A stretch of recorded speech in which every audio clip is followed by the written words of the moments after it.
All right. So day number 12, 7th of August, we will straight begin our class today without revision, hoping that आप लोग उसको एक बार देख के आए हैं. Rules of delivery. Very simple points. इसमें से one-liner questions आते हैं. There is no direct question. So इसमें से one-liner question आते हैं. बेटा मैं एक और बात बोलना चाहूँगी, है तो अपना subjective exam, बट इंस्टीट्यूट कभी भी पैटर्न चेंज करके ऐसा कर लेता है कि एक क्वेश्चन दिया 6 मार्क का और उसमें एक एक लाइन के एक एक मार्क के क्वेश्चंस हैं, तो वो ऑलमोस्ट ऑब्जेक्टिव टाइप स्टाइल का हो जाता है. जैसे आपके बोर्ड में 20 मार्क्स का नहीं आता था, वो अचानक से कर सकते हैं. आज तक इंस्टीट्यूट ने असर्शन रीजनिंग बेस्ड क्वेश्चन नहीं दिया है, बट हो सकता है वो बिना इन्फॉर्मेशन के कोई पहला अटेम्प्ट ऐसा आ जाए जिसमें असर्शन रीजनिंग डाल दें. तो एक तो आपकी मेंटल प्रिपरेशन हर तरह के क्वेश्चन के लिए होनी चाहिए. आपने ऐप पर कुछ MCQ टेस्ट भी दिए हैं, चाहे किसी भी सब्जेक्ट के लिए हो, तो वो लोग किसी भी सब्जेक्ट में, अकाउंट्स में भी और लॉ में भी MCQ भी 2-4 डाल सकते हैं. तो इसलिए आप पेपर में ऐसा प्री कंसीव नोशन ना लेके जाएं कि ये सब्जेक्टिव पेपर है तो ऐसा ही आएगा. वो जिस समय जिस अटेम्प्ट में अपना पैटर्न चेंज करते हैं, उसके पहले के मॉक टेस्ट में वो चेंजेस नहीं डालते हैं कि बच्चा अलर्ट हो जाए. It comes sudden.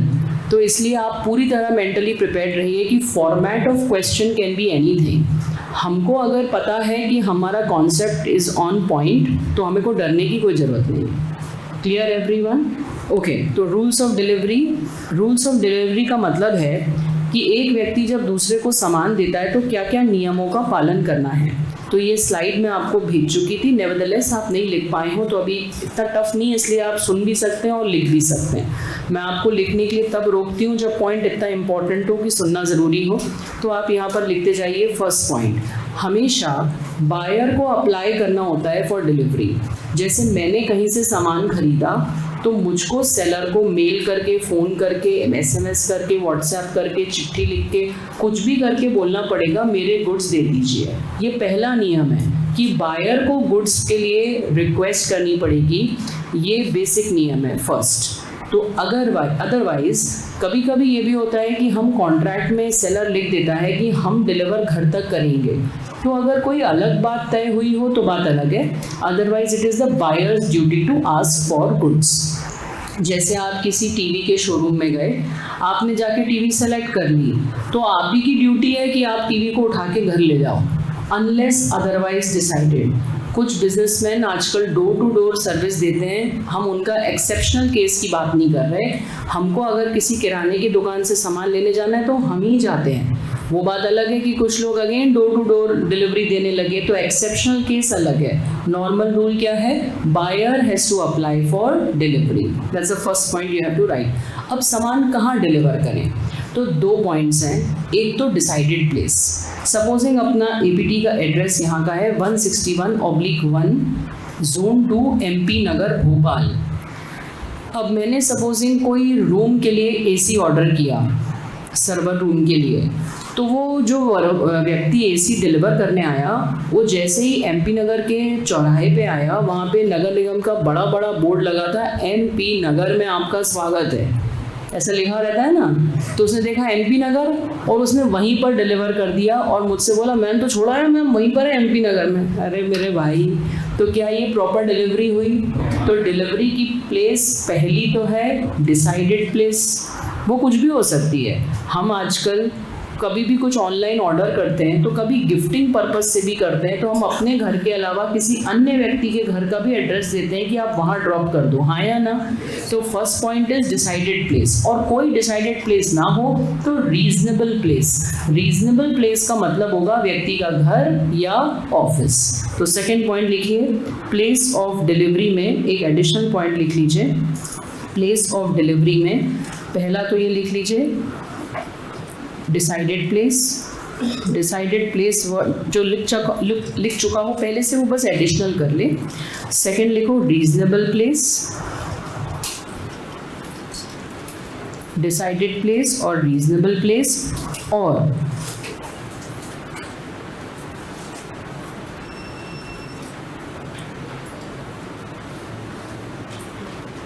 goods are deemed to be delivered at the place where they are at the time of sale. मैं इसका मीनिंग एक्सप्लेन करती हूँ.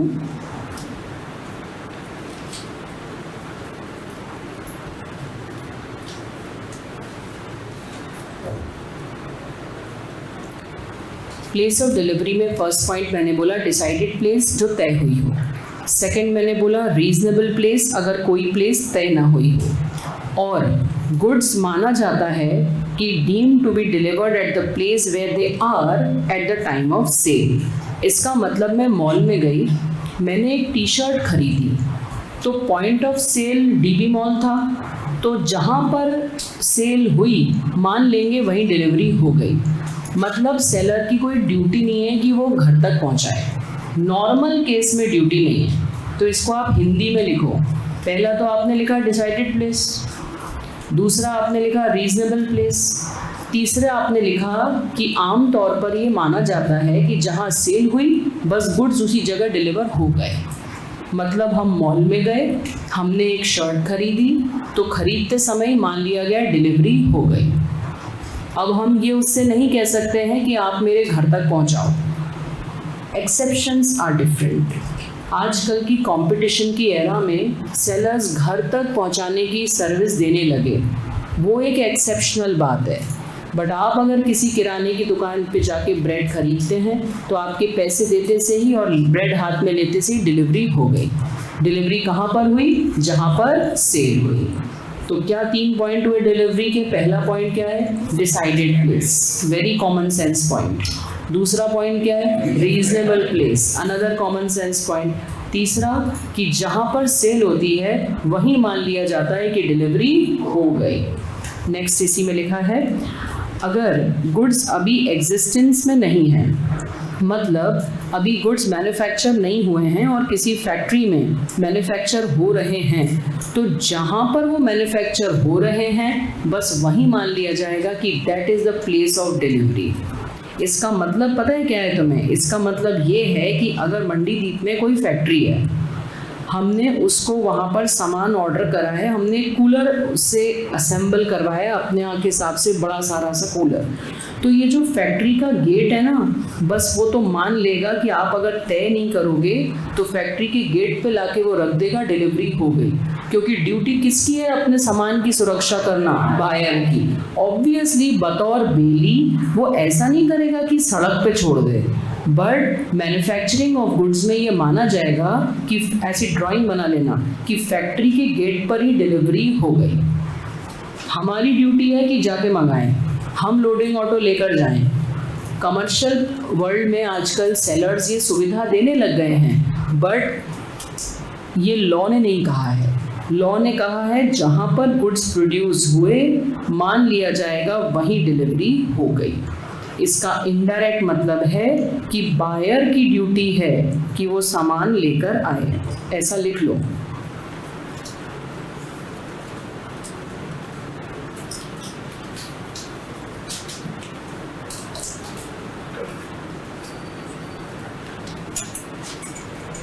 बेली कौन होता है बेटा? जो दूसरे के गुड्स को संभाल के लगे। तो ये मतलब नहीं है कि वो बिल्कुल डोर पे छोड़ दे, बारिश हो रही हो तो बोलते डिलीवरी तो हो गई, ये तात्पर्य नहीं है। संभाल के तो रखे, बट माना क्या जाएगा? जहां मैन्युफैक्चर होंगे वहीं डिलीवरी हो जाएगी। तो पुनः बताइए 4 रूल। सबसे पहला रूल डिसाइडेड प्लेस, दूसरा रूल रीजनेबल प्लेस, तीसरा रूल जहाँ सेल होगी वहीं डिलीवरी होगी, जिसका इनडायरेक्ट मतलब है कि बायर को खुद चिंता करके गुड्स लाने हैं। फोर्थ, गुड्स अभी मैन्युफैक्चर नहीं हुए हैं, तो जहाँ मैन्युफैक्चरिंग चल रही होगी वही प्लेस ऑफ डिलीवरी होगी। ये लिख लो ऐसा। Rules of delivery. अब आया टाइम, रीजनेबल टाइम और डिसाइडेड टाइम। सपोजिंग मैंने किसी व्यक्ति को ऑर्डर किया कि मुझको आप एक लैपटॉप ला दीजिए। अब सुबह 8 बजे से रात के 8 बजे तक मैं ऑफिस में ही रहती हूँ, एपीटी में। तो वो व्यक्ति को मैंने कहा कि आप मुझे ऑफिस टाइम में लाके दीजिएगा, तो ऑब्वियसली मैंने उसको स्पेसिफाई किया कि 8 से 8 तक आप कभी भी ला दो एपीटी में। तो प्लेस भी बताई, टाइम भी बताया। अब वो आया एपीटी में रात को 12 बजे, तो ऑब्वियसली लॉक मिला। 3 दिन तक वो रात को 12 बजे आता रहा और 3 दिन बाद कहता है मैडम आप समय तो देती हैं पर आप मिलती नहीं हैं वहाँ पर। तो इसका मतलब ये कि हमने तो अपनी तरफ से कोशिश कर ली, हमारी तरफ से कॉन्ट्रैक्ट कैंसिल। तो क्या उसने सही किया? नहीं किया, क्योंकि उसने मैंने जो टाइम कहा था उसको फॉलो नहीं किया। तो उसके बाद आके वो रात को 4 बार आके नॉक करके चला जाए और शटर बंद मिले, तो इसमें बायर की क्या गलती? वो ये नहीं कह सकता कि आपने जानबूझ के मेरे गुड्स को अवॉइड किया, क्योंकि पहले उसने टाइम का पालन नहीं किया।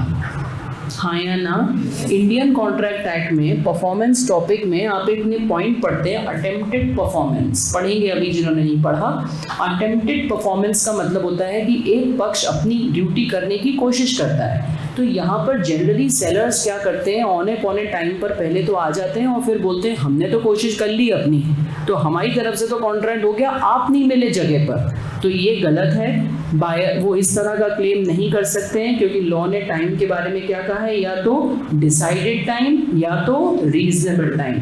अब रीजनेबलनेस की डेफिनेशन लॉ ने नहीं कही। It depends from city to city.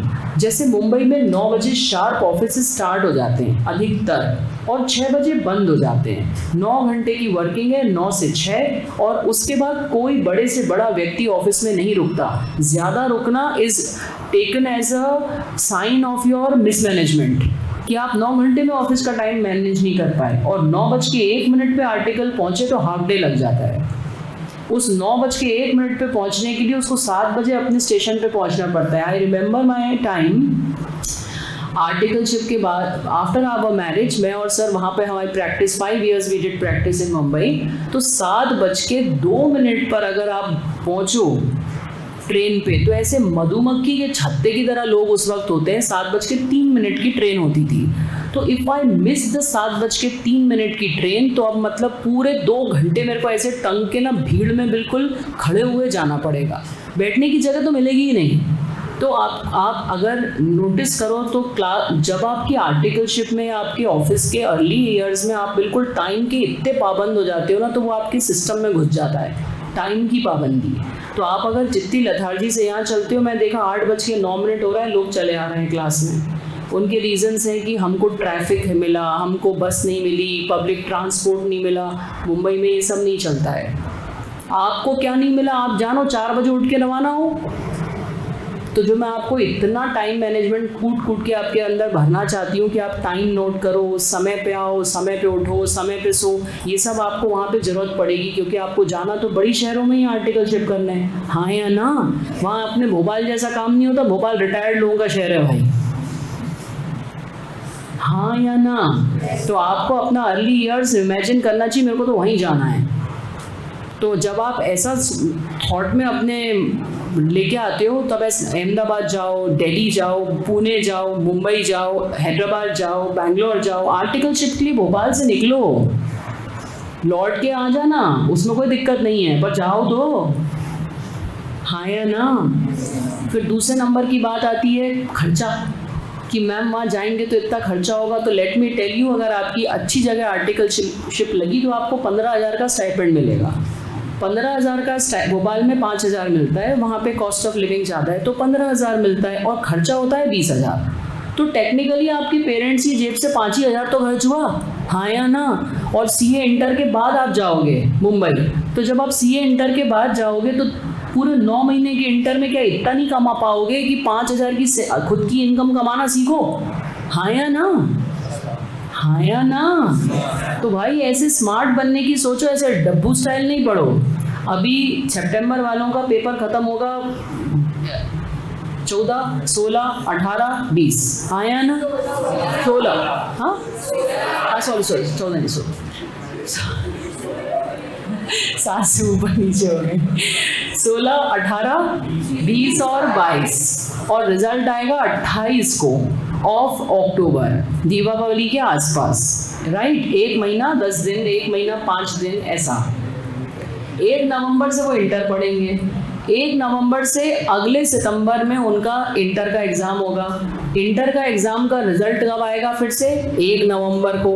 1 नवंबर को उनको मुंबई जाना है। उनको आज से इमेजिन करना चाहिए ऐसी आदमी की थॉट प्रोसेस होना चाहिए कि मैं इसी अटेम्प्ट में फाउंडेशन निकल रहा हूँ, अगले अटेम्प्ट में बोथ ग्रुप निकल रहा हूँ, और उसके बाद मैं मुंबई जा रहा हूँ, और मुंबई जाने के बाद मेरी आर्टिकलशिप शुरू हो रही है। सपने देखो तो ऐसे देखो टाइम के साथ, हाँ या ना।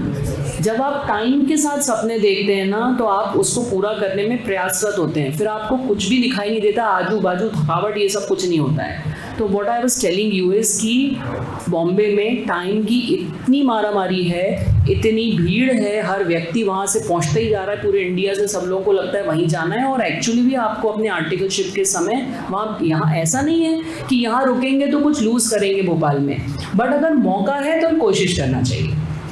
और ये भी कर सकते हो आप कि 1 साल आर्टिकलशिप वहाँ करके 1 साल के अंदर शिफ्टिंग अलाउड होती है, तो आप 1 साल बाद वापस भोपाल आ जाओ, 1 साल तो जी के आ जाओ, हाँ या ना। 1 साल में तुम्हारे अंदर सिस्टम आ जाएगा, हवाइयाँ उड़ जाएंगी साहब वहाँ पे। मैं लिटरली बता रही हूँ, मैं अपना ये निजी एक्सपीरियंस बता रही हूँ, 7:03 की ट्रेन लोकल अगर मैंने मिस की और मैंने 7:06 वाली लोकल पकड़ी, तो आप मान के चलिए उस 3 मिनट की नुकसान मुझे ये है कि मुझे सीट नहीं मिलेगी, इतने लोग आ जाएंगे कि मधुमक्खी की छत्ते की तरह, और ऐसे टंग के जाना पड़ेगा 2 घंटे। अब आप सोचो कि आप कुछ टाइम यूटिलाइज कर लो, तो सुनने के अलावा, कान में ईयरफोन लगा के सुनने के अलावा न्यूज़ आप कुछ नहीं और कर सकते, पढ़ाई नहीं कर पाते, कितना ही सोच लो। तो आप सोचो आपको कितना टाइम ऐसी जगह बिताना है, उसके लिए फाउंडेशन निकालना है, उसके लिए first attempt both group inter निकालने का सपना देखना है, और ये ऐसे टाइमलाइन अपनी सेट करनी है। और ऐसा भी नहीं किसी को करना है कि अगर मुंबई नहीं जा पाए तो दुनिया ख़त्म हो जाएगी। मैंने अपनी आर्टिकलशिप भोपाल में ही करी अपने फादर के अंडर में, और मैं बहुत किस्मत मानती हूँ अपनी कि मैंने अपने फादर के अंडर में आर्टिकलशिप की, क्योंकि मेरी सुबह 4 बजे उठ के रोज़ पढ़ने की आदत सिर्फ उन्होंने डाली है।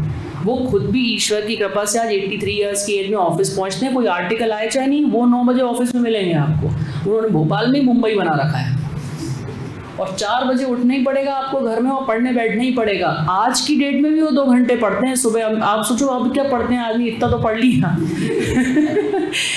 लाइफ लॉन्ग पढ़ना होता है सीए में। मैं टीचर में लॉ, इंटर में ऑडिट और लॉ पढ़ाती हूँ, पर इनकम टैक्स भी पढ़ना पड़ता है लॉ अच्छे से पढ़ाने के लिए, क्योंकि सारे सब्जेक्ट एक दूसरे में घुस जाते हैं। तो इसलिए आपकी पढ़ाई कभी ख़त्म नहीं होती। आप लोग कभी कभी देखते हो ना मेरे मैसेज सुबह सुबह चले आते हैं, हाँ या ना, तो वो आदत ही है, बिना अलार्म के 4 बजे नींद खुलती है, क्योंकि वो आदत ही वैसी पड़ी है। Anyways let us cut it back. आप लोग भी कृपया करके सपने बड़े देखें, और सपने बड़े देखने के लिए आज की हकीकत में पढ़ाई ज़्यादा करें। तो हम क्या बात कर रहे थे, time of delivery. What is the time, reasonable time और decided time. 4th number, goods in possession of third party. Good, यार इसने कितनी राइटिंग मिस्टेक कर दी है मेरे को। Goods in possession of a third party, जब गुड्स किसी और के पास हैं। एक सेकंड शांत रहो यार, कर देता है कभी, ऑटो करेक्ट बड़ा बेकार है इसका।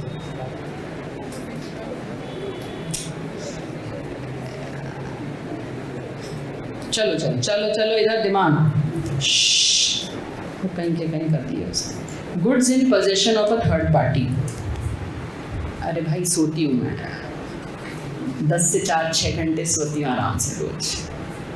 तो goods in possession of a third party, supposing, इसका आप एग्जांपल लिख लो छोटा सा वहीं पर।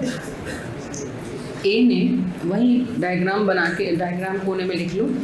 ए ने बी को एक टेबल बेची,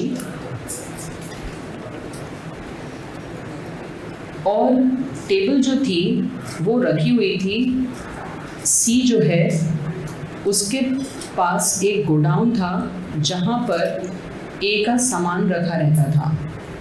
ए was the seller, B was the buyer, table were the goods that were being exchanged, and table was kept at the godown of C. तो यहाँ पर सी को हम थर्ड पार्टी मानेंगे। कॉन्ट्रैक्ट हुआ है ए और बी के बीच में, और थर्ड पार्टी है सी, और सी के गोडाउन में सामान रखा है। तो ए ने बी से कहा कि मैंने तुम्हें ये सामान तो बेच ही दिया, बिल दे दिया, पैसे ले लिए, बोला गुड्स वहाँ जाके ले लो। अब जब तक सी हाँ नहीं बोलता कि हाँ आ जाओ मैं गुड्स दे दूंगा, जब तक वो एक्नॉलेज नहीं करता तब तक डिलीवरी नहीं होगी, क्योंकि पता चला ए ने तो बोल दिया, बी गोडाउन के सामने खड़ा है और सी सामान ही नहीं दे रहा, तो डिलीवरी कहाँ हुई। तो जब भी गुड्स किसी थर्ड पार्टी के पास हैं तो डिलीवरी तभी मानी जाएगी जब वो व्यक्ति कहे कि हाँ मैं गुड्स देने को रेडी हूँ, जब वो एक्नॉलेज करे कि हाँ मेरे पास गुड्स हैं, तो डिलीवरी यहाँ पर तब होगी जब वो एक्नॉलेज करे। एक्नॉलेज करना मतलब हाँ बोलना कि हाँ मेरे पास गुड्स हैं, चाहे फ़ोन पे बोले चाहे उसके डोर पे पहुँचो तो वो बोले हाँ है दे रहा हूँ, वो मना ही करते तो डिलीवरी कहाँ हुई। इसमें से आप एक्सपेक्ट करिए कि एक भी क्वेश्चन एग्जाम में नहीं आएगा।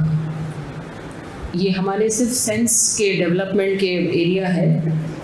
फिर से सुनिए हमने क्या क्या डिस्कस करा। सबसे पहला, डिलीवरी के लिए अप्लाई किसको करना है। सेकंड, प्लेस ऑफ डिलीवरी क्या है, डिसाइडेड प्लेस,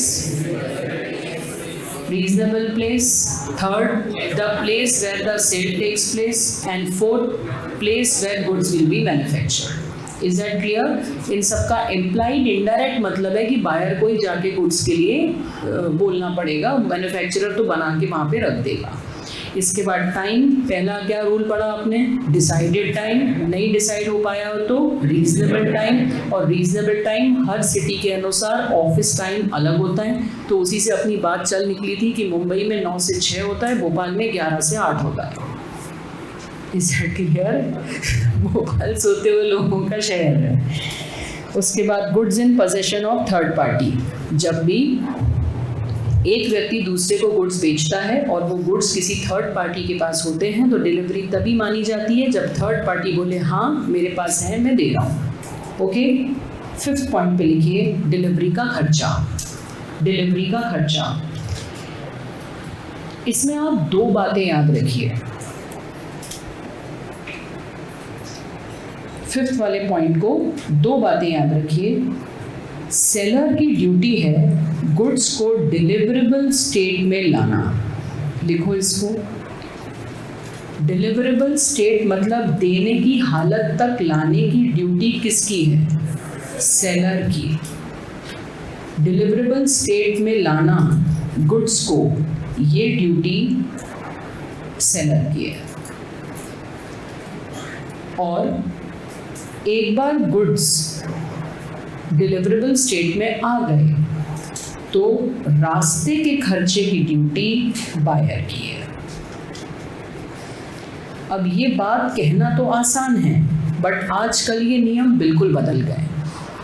आजकल जैसे आप ज़ोमैटो से कुछ खाने का ऑर्डर करते हो तो वो तो आपके घर के दरवाजे पे ही देके जा रहा है ना, हाँ या ना, तो रास्ते का खर्चा भी वही सहन करता है। यस और नो।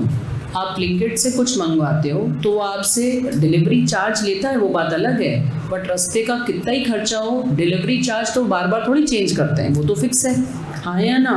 हो सकता है उसका खर्चा कम हो सकता है ज़्यादा हो, वो इतना तो लेता ही है, और अगर सामान एक लिमिट से ज़्यादा हो तो वो नहीं भी लेता, वेव ऑफ कर देता है कंपटीशन में। तो इसलिए आजकल के जो रियल लाइफ में जो हो रहा है उससे आप अगर सोगा को बहुत कनेक्ट करोगे तो आपको दिक्कत होगी। तो यहाँ थोड़ा थ्योरेटिकली चलना पड़ेगा। एक लाइन याद कर लो बस, गुड्स को देने योग्य हालत तक लाने का पूरा खर्चा सेलर का है और रास्ते का खर्चा बायर का है, क्योंकि जैसे ही कैरियर को गुड्स दिए जाते हैं मान लिया जाता है कि बायर के हाथ में दे दिए गए हैं, फिर रास्ते में अगर वो गुड्स खराब होते हैं तो बायर को ही नुकसान होता है, हाँ या ना। यहाँ तक आते आते रूल्स थोड़े ज़्यादा हो जाते हैं और ऐसा लगता है ये याद कैसे रहेंगे, तो याद नहीं रखना। जब क्वेश्चन आता है ना सामने और अपन एक पूरे चैप्टर में से एक पर्टिकुलर पॉइंट को फोकस करते हैं तो क्लिक कर जाता है। आपको मैंने एक किताबों का एग्जाम्पल दिया था कि मैंने दिल्ली से किताबें ऑर्डर करी, तो बताइए रास्ते में पार्सल खो गया तो नुकसान बायर का कि सेलर का? आपको याद है, आपने रटा तो है नहीं। और अभी मैं आपसे कह रही हूँ कि क्योंकि मान लिया जाता है कि कैरियर को देना मतलब बायर को देना, तो कैरियर के खर्चे भी किसके? बायर के। बार बार रिपीट कर रही हूँ कि रियल लाइफ में अगर कोई सेलर कहता है कि मैं घर तक दूंगा तो वो कॉन्ट्रैक्ट अलग है, फिर हाँ या ना? उसमें खर्चे किसके? सेलर के। जैसे जोमेटो वाला व्यक्ति अगर हमारे लिए समोसे ला रहा है और रास्ते में उसका पाँव फिसल गया और समोसे जमीन में गिर के पूरे खत्म हो गए, तो हम थोड़ी पेमेंट देंगे। वहाँ नुकसान किसका? सेलर का, क्योंकि वहाँ पे डिलीवरेबल स्टेट का मतलब ही है कि हम होम डिलीवरी दे रहे हैं, तो वो माना ही जाएगा कि घर पे आके डिलीवरेबल स्टेट हुई। ये अंतर है। Is that clear? तो डिलीवरेबल स्टेट तक लाने के खर्चे किसके? और नॉर्मली गुड्स के रास्ते के खर्चे किसके? बायर के। और नॉर्मली रास्ते में गुड्स को किसका माना गया? बायर का। अब अगर मैंने कहीं से गीज़र ऑर्डर करा और उसने कहा कि भाई मैडम मैं आपको इलेक्ट्रिक फिटिंग भी करके गीज़र इंस्टॉल करके दूंगा, तो डिलीवरेबल स्टेट गीज़र है या फिर लगने वाला बात? तो इसका मतलब उसके पहले के सारे खर्चे किसके हैं? सेलर के। हाँ या ना? तो ब्रॉडली आप कर पाओगे, ऐसी कोई मेजर दिक्कत नहीं आएगी। बस इतना ही लिखना है इसके अंदर। उसके बाद next point, delivery of wrong quantity. ये यहाँ पर लिख लो, इम्पॉर्टेंट। इस पूरे में से अभी जितना पढ़ा बस 6 पॉइंट पे लिख लो, important. Delivery of wrong quantity. Delivery of wrong quantity, गलत मात्रा में गुड्स देने का असर। डिलीवरी ऑफ रॉन्ग क्वांटिटी, गलत मात्रा में देने का असर, रॉन्ग क्वांटिटी में देने का असर। देखिएगा, इसका मैं छोटा सा एग्जांपल दे रही हूँ, आप वही बना लीजिएगा। ए ने बी को 100 बोरी सीमेंट की देने के लिए कहा। ए was the seller, B was the buyer। Actually क्या था कि B के घर पे छत डलने वाली थी। अगर आप लोग थोड़ा बहुत कंस्ट्रक्शन को समझते हो तो जब छत डलती है, आपने कभी कंस्ट्रक्शन कॉन्ट्रैक्ट पे देखा होगा एरिया साइट पर कि बहुत सारे दिहाड़ी वाले मजदूर आपको एक साथ एक दिन दिखते हैं और वो पूरा उनका वो नीचे सीमेंट का मिक्सचर बनता रहता है, मिक्सचर बनता रहता है सीमेंट और कंक्रीट का, और वो फिर तगाड़ी में लेके ऊपर जाते रहते हैं, या बहुत ही बड़े प्रोजेक्ट हो तो क्रेन में ऊपर जाता रहता है। हाँ या ना? तो जो जैसे कि बेटा अगर पुताई हो रही होती है ना, तो पुताई इतना सीरियस अफेयर नहीं है कि ये दीवार पुत गई और वो वाली छूट गई तो वो कल पुत जाएगी। बट सीमेंट की जब छत डलती है ना, तो वो एक साथ डलती है। वो ऐसी नहीं होती कि आधी आज डाल लो और आधी कल डाल लो, वो एक साथ डलती है पूरी। तो ऐसी सिचुएशन में उसको 100 की 100 ही बोरी एक साथ चाहिए थी। अब आपने जाके उसको 20 बोरी दी या 80 दे दी और 20 छोड़ दी, तो वो 80 एक्चुअली उसके किसी काम की नहीं है। इसी एग्जाम्पल को आप याद रखिएगा, क्योंकि बाकी एग्जाम्पल्स में आपका दिल पसीज जाएगा, अरे मैम 80 तो दे दी ना, 20 तो छूट गई ना, ऐसा मत करो ना। क्या एग्जाम्पल दिया मैंने आपको? छत डलने का। कभी भी आप कंस्ट्रक्शन साइट पे नोटिस करें, जिस दिन छत डलती है तो उस दिन वहाँ का आर्किटेक्ट, इंजीनियर, मकान मालिक, क्योंकि वो बहुत सीरियस काम होता है। अगर आपने छत में गैप कर दिया तो बारिश का पानी आके छत टपक जाएगी, कोई निपट सकता है। It's a very important affair building में, बेस और छत, बाकी सब तो ये टेम्पररी है। ये बहुत इंपॉर्टेंट है। ये जो पिलर बनते हैं, अगर ये राइट लोहे के राइट कॉम्बिनेशन से नहीं बने तो अर्थक्वेक आते सी बिल्डिंग ऐसे पिघल के गिर जाएगी। तो ये जो इंजीनियर्स होते हैं, ये वाले बिल्डिंग का जिस दिन छत डल रही होती है वो बहुत इंपॉर्टेंट होता है। वो सारी साइड छोड़ के उस दिन वहाँ मौजूद रहते हैं कि वो वर्कर अनपढ़ को नहीं कह पाएंगे कि उसने रेत ज़्यादा मिला दी या सीमेंट ज़्यादा मिला दी या गिट्टी तो तूने कर दिया, कोई मर गया तो सुनने को वो ढूंढो जाके किसने बनाया पिलर। हाँ या ना? तो इसलिए वो बहुत इंपॉर्टेंट काम होता है। तो आप इस एग्जाम्पल को याद रखिएगा कि मैम ने कहा था कि मिस्टर बी के घर की छत डलने वाली थी, उसको 100 की 100 बोरी चाहिए थी। ए ने लाके उसको ट्रक में 80 बोरी निकली, तो बताओ वो पूरा वापस कर सकता है कि नहीं? इतना सा पॉइंट है, क्योंकि उसके तो सारे वर्कर आके खड़े हैं। दिहाड़ी मजदूरों को आपको उस दिन की मजदूरी तो देनी ही पड़ेगी। अब आपकी बोरी आई नहीं आई तो आपको कहीं और से 100 बुलवानी पड़ेगी ना। हाँ या ना? तो आप दूसरे से 80 लेके क्या करोगे? एग्जाम्पल याद रहेगा आपको। तो अगर कम क्वांटिटी कोई देता है तो हम पूरा कंसाइनमेंट वापस कर सकते हैं, क्योंकि हमारे लिए वो उस वक्त हो सकता है पूरे इकट्ठे जरूरी हो, मगर छत की जगह, ये सीमेंट की जगह किसी ने पेंट के 100 डब्बे बुलवाए थे। अब बिल्डिंग में पेंट होना था, सिर्फ स्कूल में पुताई होनी थी, आपके प्रिंसिपल ने 100 पेंट के डब्बे बुलवाए और वो 80 लाया, तो इट्स ऑल राइट, एक साथ थोड़ी पुताई हो जाएगी, हाँ या ना? तो लॉ रीजनेबलनेस देखता है, लॉ देखता है कि आप सामने वाले को ज़बरदस्ती मत तानो। पेंट के 80 डब्बे आ गए हैं तो आप एक साथ शुरू तो करो, वो कल भी आ जाएंगे सुबह तो कोई अंतर नहीं पड़ेगा, तो आप इसका कोई रूल नहीं बना सकते। ये सिचुएशन टू सिचुएशन और सामान कौन सा है इस पर डिपेंड करेगा। जैसे हमारे घर में भंडारा था और हमने 100 लोगों को बुलाया था और हमने 3 बोरी गेहूं ऑर्डर किया और वो 2 लेके आया, तो हम आधी पूड़ियाँ बना के क्या करेंगे? बोलो हाँ या ना? अब हम आधी पूड़ी बना लें, दूसरा वही वैरायटी का गेहूं नहीं मिला, दूसरे मेहमान कहेंगे अच्छा हमारे साथ भेदभाव कर रहे हैं, इनकी पूड़ी अलग हमारी पूड़ी अलग है, भगवान। तो बताओ फिर वो हटा के पूरी दूसरी जगह से गेहूं मंगाना पड़ेगा कि नहीं? तो it depends from situation to situation. आप दिमाग में ये रख लो, कम सामान अगर आता है तो बायर की चॉइस हो जाती है, वो रख भी सकता है, वो मना भी कर सकता है, ठीक है? तो ये ड्राइंग बना जल्दी से फटाफट। ए ने बी को 100 सीमेंट की बोरी देने का वादा किया, बी के घर की छत डलने वाली थी, उस दिन वो 80 बोरी लाया तो वो 20 कम पड़ गई, तो बी ने मना कर दिया और मुझे नहीं चाहिए आपसे, मैं पूरा कहीं और से ले लूँगा। आप दिल मत पसीजना, अरे मैं ऐसा मत करूँ, उसका नुकसान हो जाएगा। Clear everyone? अगर सपोजिंग सामने वाला कह रहा है ठीक है मुझे कोई दिक्कत नहीं, जैसे पेंट के डब्बे, तो कम लाने पर आप क्या ये गुस्सा कर सकते हो तुमसे 100 मंगवाए थे, तुम 80 लेके आए हो, हम 80 रखेंगे तो सही पर पेमेंट नहीं करेंगे। 80 का पेमेंट करना पड़ेगा कि नहीं? तो बस रीड करिए, वही पॉइंट लिखा है second. Where the seller delivers lesser quantity, then he agreed. Then he agreed था, बायर में रिजेक्ट देम, मतलब बायर की चॉइस हो गई। सेलर ये नहीं कह सकता आप क्यों कर रहे हो ऐसा।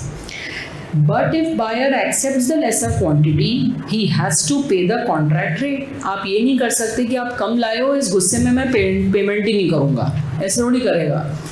तीसरा, अगर वो लार्जर क्वांटिटी ले आया, मतलब आपने बुलवाए थे 100 बोरी और वो ले आया 105 बोरी, तो 5 बोरी एक्स्ट्रा है, तो आप इसको रिटर्न भी कर सकते हो और आप एक्सेप्ट भी कर सकते हो। अगर आपका कंटिन्यूइंग काम चल रहा है और आपको लगता है मेरे को अगले टाइम ऑर्डर करना ही था, मैं रखवा लेता हूँ एक्स्ट्रा, तो बस आपको ये इतना सा नोट करना है कि बायर एक्स्ट्रा को रिजेक्ट भी कर सकता है। कॉमन सेंस पॉइंट है कि आप ये कह सकते हो मुझे नहीं चाहिए, तो एक्स्ट्रा को आप रिजेक्ट भी कर सकते हो, एक्स्ट्रा को आप रिटेन भी कर सकते हो, एक्सेप्ट भी कर सकते हो, बट डेफिनेटली आपने जो एक्स्ट्रा एक्सेप्ट की है आपको उसका पेमेंट करना पड़ेगा।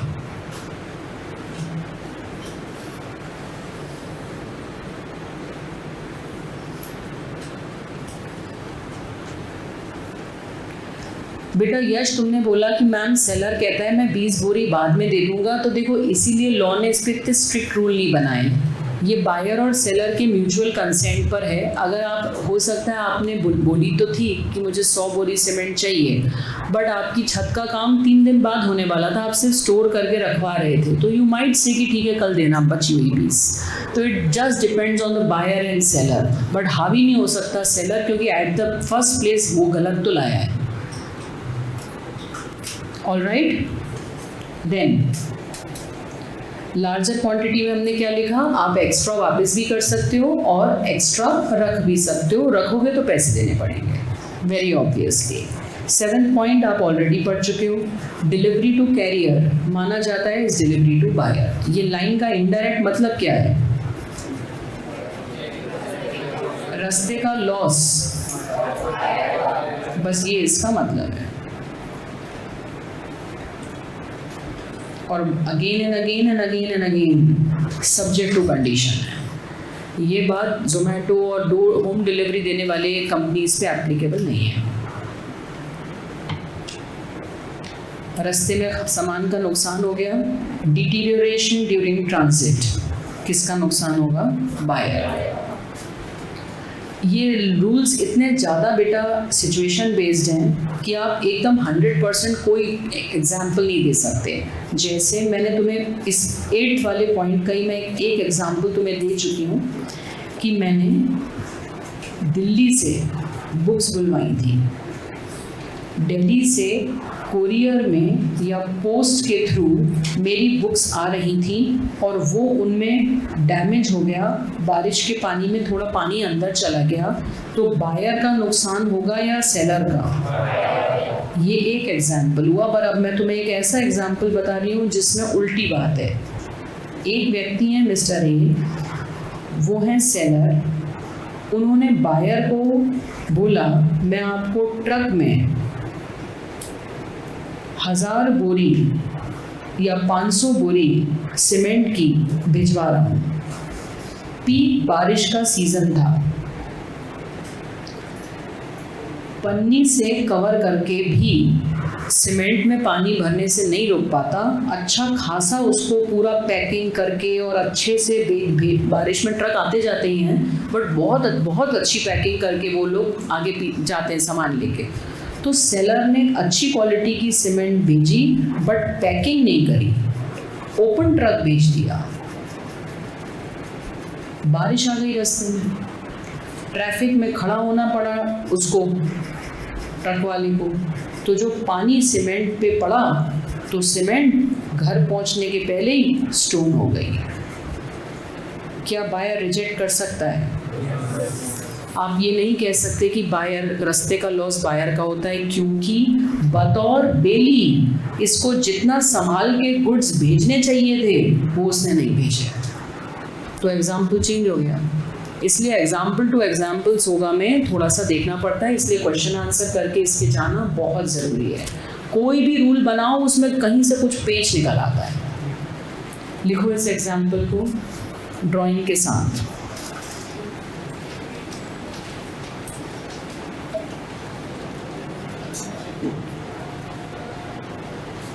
ट्रक में वो बना देती हूँ, बुरी नजर वाले तेरा मुंह वाला।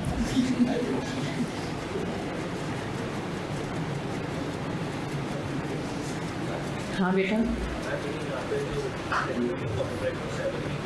हाँ सेलर ने ये नहीं कहा था मैं होम डिलीवरी दूंगा, उसने तो सीमेंट भेजी थी, मगर एक कॉमन सेंस बात है कि वो उस ट्रेड में डील करता है। बायर तो एक बार खरीद रहा है अपने घर के लिए, सेलर का तो रोज का काम है, तो उसने पन्नी से कवर करके नहीं भेजा तो सेलर की गलती मानी जाएगी। और बायर अगर अलग था, सेलर अलग था, ट्रक वाला कोई एजेंट था, तो ट्रक वाले की गलती मानी जाएगी। फिर बायर सेलर की कोई टेंशन नहीं है, ट्रक वाले से वसूल करो। तो देखिए सेम रूल दोनों एग्जाम्पल में अलग हो गया ना, तो आपको कॉमन सेंस तो थोड़ा चलाना ही पड़ेगा, कॉमन सेंस इसमें थोड़ा चलाना पड़ेगा।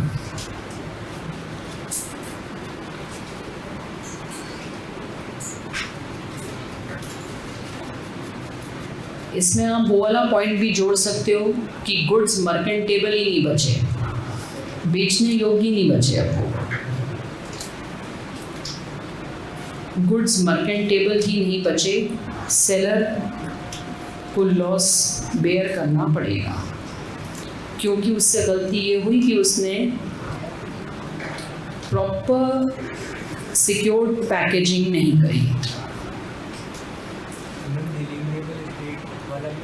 हाँ, मतलब 2-3 एंगल से आप बोल सकते हो।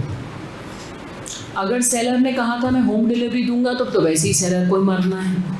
अगर उसने होम डिलीवरी की कोई बात नहीं की थी, उसने तो अपनी फैक्ट्री से बोला था कि मैं भिजवा रहा हूँ सामान, तो भिजवाने में उसको केयरफुल रहना चाहिए था, क्योंकि एज अ बेली तो उसको सामान संभाल के बेचना था। डिलीवरी बॉय बायर का हो तो हाँ, ये भी एक अच्छा क्वेश्चन किसी ने पूछा है। अगर कई बार ऐसा होता है कि बायर अपना ट्रक भिजवाता है, तो वेरी ऑब्वियसली अपना ट्रक अगर तो ट्रक आपका एजेंट हो गया, तो एजेंट या आप हाथ में गुड्स ले लो, उसके बाद तो आप दुकान से निकल रहे थे और ये गिर जाए तो आप ही का नुकसान है ना। तो अच्छा क्वेश्चन तुमने पूछा। क्वेश्चन किसी ने क्या पूछा कि मैम ट्रक भेजा हो बायर ने, ऐसा भी होता है। तो अगर ट्रक बायर ने भेजा है तो ट्रक कौन हो गया? एजेंट। तो तो आपने बायर को दे दिए या एजेंट को दे दिए, मतलब गुड्स तो डिलीवर ही हो गए। उसके बाद तो फिर वो रास्ते का लॉस वेरी ऑब्वियसली बायर को झेलना है। Is that clear? तो आपको कॉमन सेंस से भी बहुत चीज़ें इसमें करनी पड़ेंगी, क्योंकि एकदम रिजिड रूल कुछ भी लिखवा दो उसमें कुछ ना कुछ पेच आ सकता है। ऑलराइट, ठीक है। तो इस पूरे पॉइंट में से ये 6th वाला पॉइंट ही बस काम का है, जिस पे क्वेश्चन आया है पहले, डिलीवरी ऑफ रॉन्ग क्वांटिटी। और एक हो सकता है ये डिटेरियोरेशन ऑफ डिले, नॉर्मली तो बायर, बट क्वेश्चन को देख के आपको दिमाग लगाना पड़ेगा। Clear everyone? अब अपने को इसी को रिवाइज करना है, क्योंकि नेक्स्ट जो छोटा सा पॉइंट है वो भी कर लेते हैं। चलो, rules of acceptance of delivery, ये भी लिख लो। Rules of acceptance of delivery, छोटे छोटे रूल्स हैं ऑफ एक्सेप्टेंस ऑफ डिलीवरी। कब माना जाएगा कि बायर ने डिलीवरी स्वीकार कर ली? हिंदी में लिख लो पॉइंट, ताकि तुम्हें पता हो पॉइंट का मतलब है क्या। Rules of acceptance of delivery कैसे माना जाएगा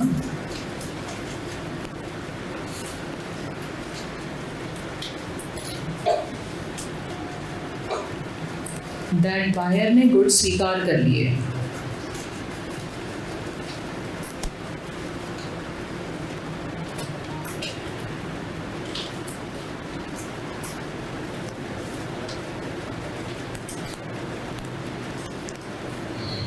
कैसे माना जाएगा दैट बायर ने गुड्स स्वीकार कर लिए? तो उसके लिए 3 पॉइंट्स लिखवा रही हूँ। Rules of acceptance of delivery, rules of acceptance of delivery. सबसे पहला, बायर ने मैसेज भेज दिया कि मैंने गुड्स स्वीकार कर लिए, लिखो 3 points. Buyer intimates that he has accepted the goods. Buyer ने फ़ोन करा, SMS करा, ईमेल करा, चिट्ठी लिखी कि मैं गुड्स स्वीकार कर रहा हूँ, ये फर्स्ट केस है। Buyer has accepted the goods.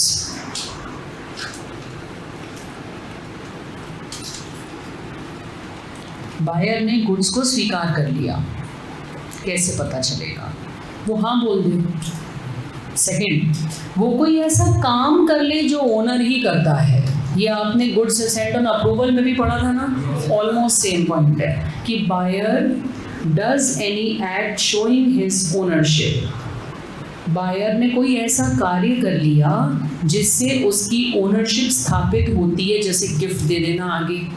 इधर कुछ नहीं बोला, आगे गिफ्ट दे दिया, आगे बेच दिया, आगे गिरवी रख दिया, तो मतलब उसने स्वीकार कर लिया। ऑलराइट।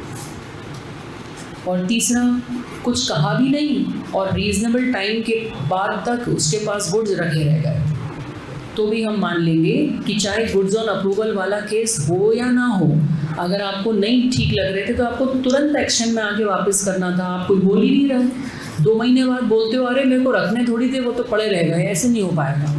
रीजनेबल टाइम के बाद तो मान लिया जाएगा आपने डिलीवरी ले ली। तो बताओ क्या 3 रूल्स हैं? पहला, हाँ बोल दे, दूसरा यूज़ कर ले, और तीसरा रखा रह जाए बस, तो मान लिया जाएगा कि उसने डिलीवरी एक्सेप्ट कर ली। कॉमन सेंस पॉइंट्स हैं।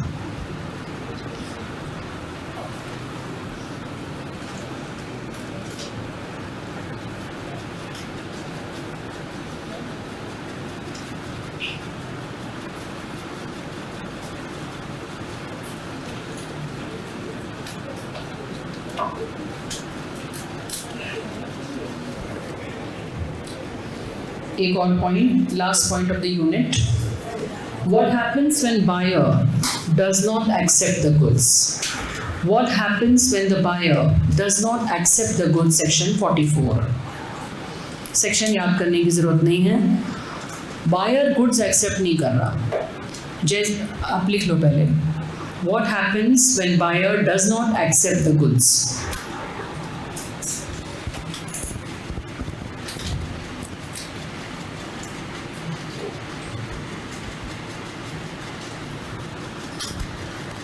ये पॉइंट इंडियन कॉन्ट्रैक्ट एक्ट का परफॉर्मेंस चैप्टर का अटेम्प्टेड परफॉर्मेंस जैसा ही है, सेम, जिसमें ये है कि सपोजिंग, बोलूँ मैं, सपोजिंग मिस्टर ए ने होल सेलर से स्पेशली एक लैपटॉप बुलवाया फॉर मिस्टर बी।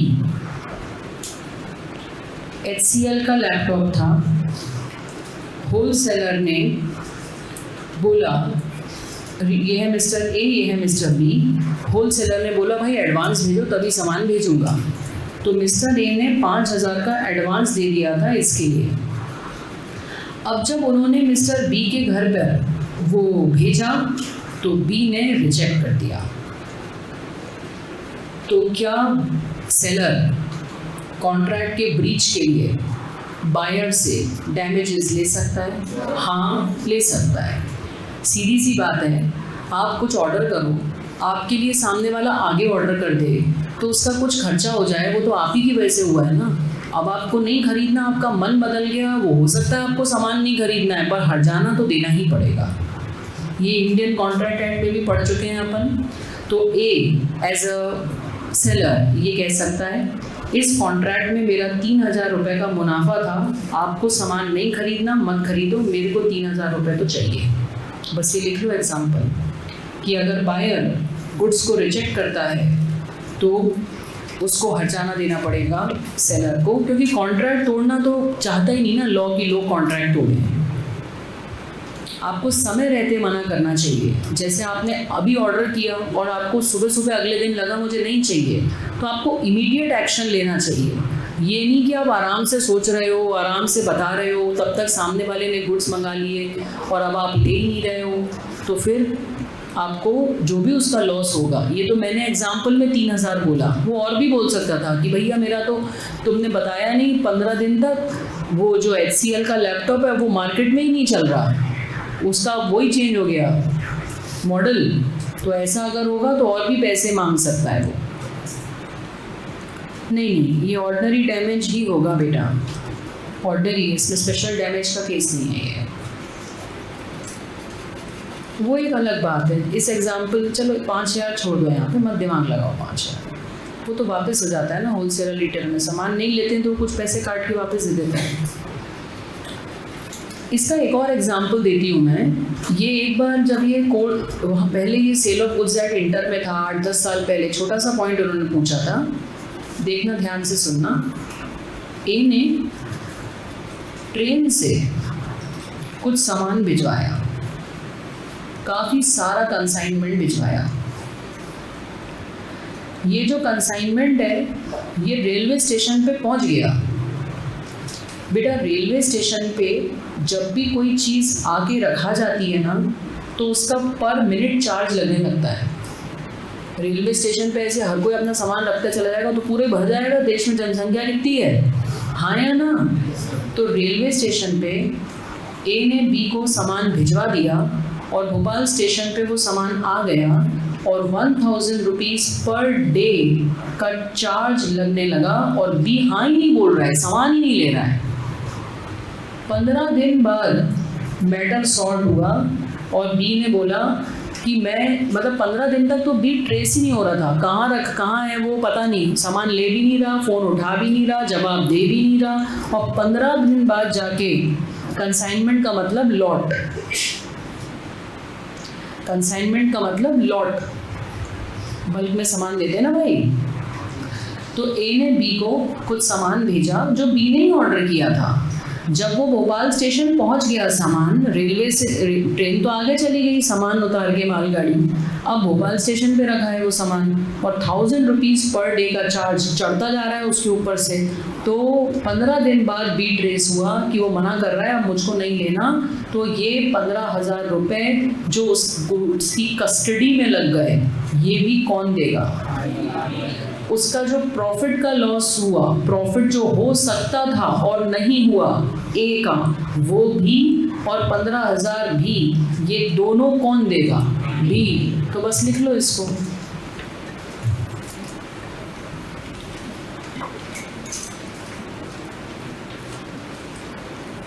ये अगर अपन नहीं भी पढ़ते तो तुम इसका यही जवाब देते हैं। इंडियन कॉन्ट्रैक्ट एक्ट में भी हम यही पढ़ते हैं, परफॉर्मेंस ऑफ अ कॉन्ट्रैक्ट, कि अगर एक व्यक्ति प्रयास कर रहा है, दूसरा व्यक्ति सामान ले ही नहीं रहा है, तो पहले व्यक्ति का जो लॉस हुआ उसमें वो दूसरे को देना पड़ेगा। वो ना खरीदे गुड्स, नहीं चाहिए उसको गुड्स, पैसे मत दो गुड्स के, पर आपका जो लॉस आपने कॉज कर दिया वो तो आपको देना ही पड़ेगा। 15 दिन बाद भी नहीं आता तो कोर्ट केस करते बेटा उस पर। 15 दिन बाद भी नहीं ट्रेस होता तो उस पर कोर्ट केस करते। नहीं बेटा, सेक्शन नंबर की नीड नहीं है, क्योंकि इतने सेक्शन आप, एक तो क्या है ये 10-20 साल में एक बार आता है, तो ऐसा सेक्शन के लिए अपन काहे को दिमाग लगाएं। हाँ, आपको लगता है कि आपकी रिटेंशन कैपेसिटी अच्छी है, आप पढ़ सकते हो तो याद कर लेना। हम सीक्वेंशियली चल रहे हैं, धीरे धीरे सेक्शन आगे बढ़ रहे हैं, अगला 45 पढ़ेंगे। पॉइंट लिख लीजिए इसका। ओन वर्ड्स में लिख सकते हैं, ये सब केस स्टडी जोन है, ये सब डायरेक्ट क्वेश्चन जोन नहीं है। When the buyer refuses to accept delivery and seller suffers some loss, buyer is liable to compensate the seller. Buyer also responsible for the cost of custody. Custody का यहाँ मतलब सामान को संभाले रखने की जो कॉस्ट जा रही है, जैसे 1000 रुपये वो रेलवे वाले की पर डे, वो भी उसी को देना है। बायर ये नहीं कह सकता मैंने तो गुड्स खरीदे ही नहीं तो मैं उसके रखने की कॉस्ट क्यों दूँ। अरे भाई, तूने तो ऑर्डर किए थे।